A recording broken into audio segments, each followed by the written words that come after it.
टूनपुर गांव में गर्मी की एक शाम थी और सूरज अभी अभी क्षितिज के नीचे डूबा ही था कि अचानक धड़ाम पूरे गांव की बत्ती गुल हो गई। पूरा गांव अंधेरे में डूब गया, जैसे किसी ने पूरा टूनपुर ब्लैक एंड व्हाइट बना दिया हो। एक पल के लिए सब तरफ अंधेरा छा गया। बच्चे जो बाहर खेल रहे थे वे रुक गए।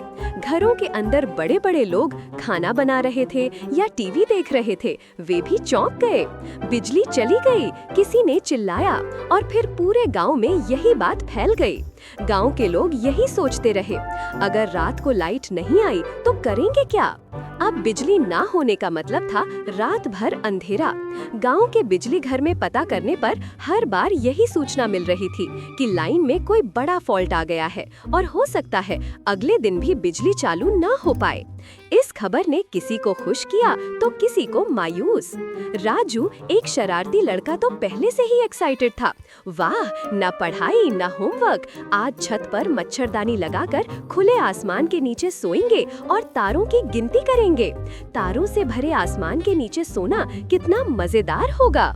उधर रानी और मीना ने पहले ही तय कर लिया था कि बरामदे में बैठकर लूडो या सांप सीढ़ी खेलेंगी। अंधेरे में मोमबत्ती की रोशनी में खेलने का अपना ही मजा होगा। लेकिन सबसे ज्यादा उत्साहित थे जीतू, मोहन और रिंकू। इन तीन दोस्तों ने तो रात का पिकनिक ही प्लान कर लिया था, वो भी कैंडल लाइट में।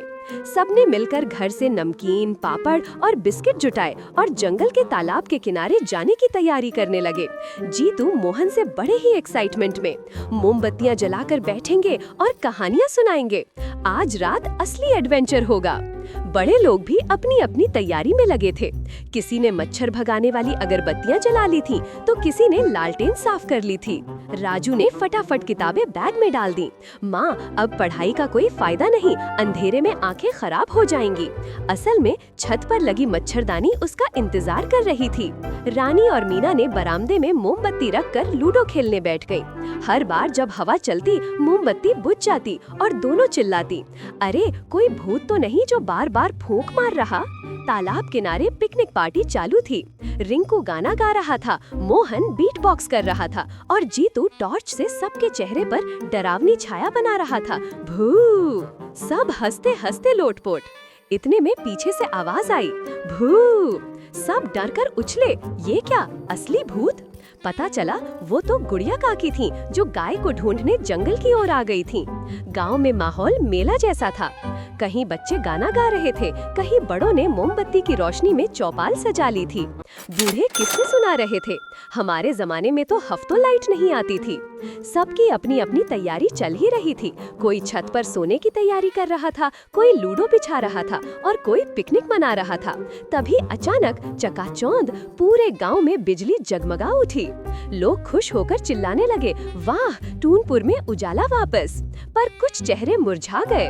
राजू बोला, अब तो होमवर्क करना पड़ेगा। मीनो बोली, सांप सीढ़ी बीच में ही रह गई।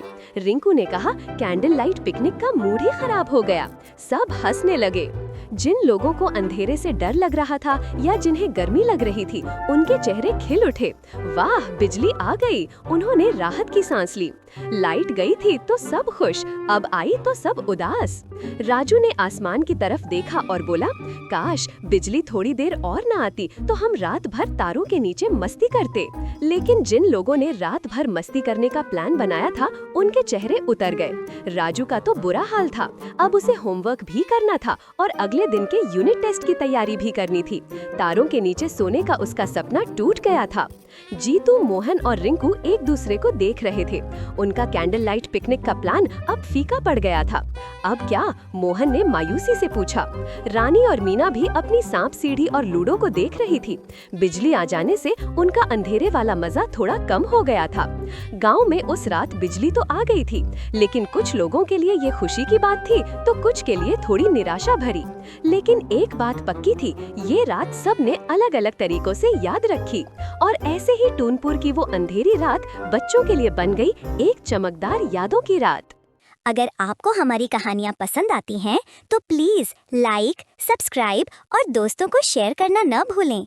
मिलते हैं अगले वीडियो में एक नई कहानी के साथ। Bye bye.